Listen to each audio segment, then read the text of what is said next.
আজকে একটা রিপোর্ট দেখলাম, এটা খুব অবাক হয়নি। রিপোর্টটা হলো এই: সিরিয়া সহ 7 দেশের ওপর পূর্ণ ভ্রমণ নিষেধাজ্ঞা দিলেন ট্রাম্প।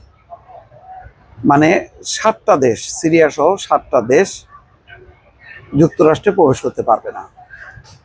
ট্রাম্প আসলে ঘৃণা ছড়াচ্ছে সারা বিশ্বে, একের পর এক ঘৃণা ছড়াচ্ছে তথাকথিত আমেরিকার নিরাপত্তার নাম করে, অথচ তারা নিজেরাই নাগরিকরা, নিজেরা গুলি করে করে মরতেছে। কিন্তু এখন দায়টা চাপাচ্ছে দরিদ্র দেশগুলো, অভুক্ত দেশগুলো। এবং একসময় আমেরিকা এই সমস্ত দেশগুলোকে যাচ্ছে তাই ভাবে ব্যবহার করছে, শোষণ করছে, তাদেরকে চুষে খাইছে। এখন তার প্রয়োজন ফুরায় গেছে, এখন আর এইসব দেশের দরকার নেই। কদিন আগে দেখেন সিরিয়ার প্রেসিডেন্টকে নিয়ে গেল, নিয়ে যে তাও সেইভাবে মর্যাদা দেয়নি, অন্য গেট দিয়ে ঢুকায় তার সাথে একটু রসিকতাও করলো, তার কয়টা বউ অমুক তমুক তাচ্ছিল্য করলো, তুচ্ছ তাচ্ছিল্য করলো। এরপর পরিণতি হলো এই যে সিরিয়া, ফিলিস্তিনি সহ 7টা দেশ, বুরকিনা ফাসো, মালি, নাইজার, দক্ষিণ সুদান, সিরিয়া, লাওস এবং সিয়েরা লিওন, এদের প্রবেশ যুক্তরাষ্ট্রে নিষিদ্ধ করছে। একটা দেশ, কোনো আপনি ব্যক্তিকে ধরেন, যে ব্যক্তিরা মনে করেন বিপজ্জনক হতে পারে, যে ব্যক্তিদের মনে করবেন যে না তারা আসলে ভ্রমণ না অবৈধ অনুপ্রবেশ করবে, আপনি তাদেরকে করেন।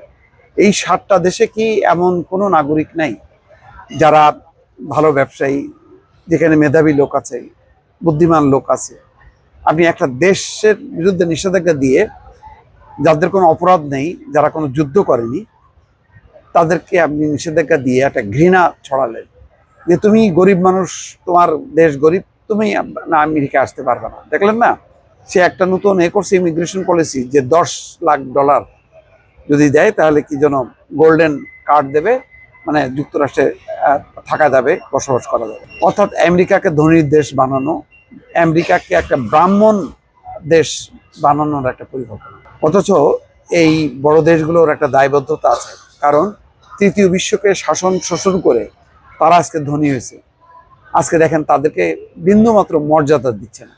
এই আমেরিকা, এই ইউরোপ, তাদের একটা নিরাপদ জায়গা ছিল, যে বিশ্বের নিপীড়িত মানুষ, বিভিন্ন দেশে যেখানে গণতন্ত্র নেই, যেখানে ফ্যাসিজম, যেখানে সাম্রাজ্যবাদী অত্যাচার নির্যাতন মানুষের উপর বা যুদ্ধ, সেখান থেকে মানুষ বাঁচার জন্য উন্নত দেশগুলোতে যায় এবং তারা মানবাধিকার রক্ষার জন্য তাদেরকে আশ্রয় দেয়। এবং ইউরোপ আমেরিকার দেশগুলোকে বলা হয় ইমিগ্রান্টদের দেশ। আজকে সেই সংজ্ঞাটা পাল্টে দিচ্ছে ট্রাম্প, একটা ঘৃণা ছড়াচ্ছে। হোয়াইট হাউস বলছে জাতিকে জাতীয় নিরাপত্তা এবং জননিরাপত্তার হুমকি থেকে সুরক্ষা দিতে যাচাই বাছাই এবং তথ্য আদান প্রদানে গুরুতর এবং দীর্ঘস্থায়ী ঘাটতি রয়েছে এমন দেশগুলোর নাগরিকদের প্রবেশ নিষেধাজ্ঞা সম্প্রসারিত এবং জোরদার করতে একটি ঘোষণাপত্রে সই করেছেন ট্রাম্প। এগুলোর পরিণতি ভালো না। বিশ্বকে এগিয়ে নেওয়ার বদলে বিশ্বকে এখন ঘৃণার সংঘাতের দিকে ঠেলে দিচ্ছে ডোনাল্ড ট্রাম্প।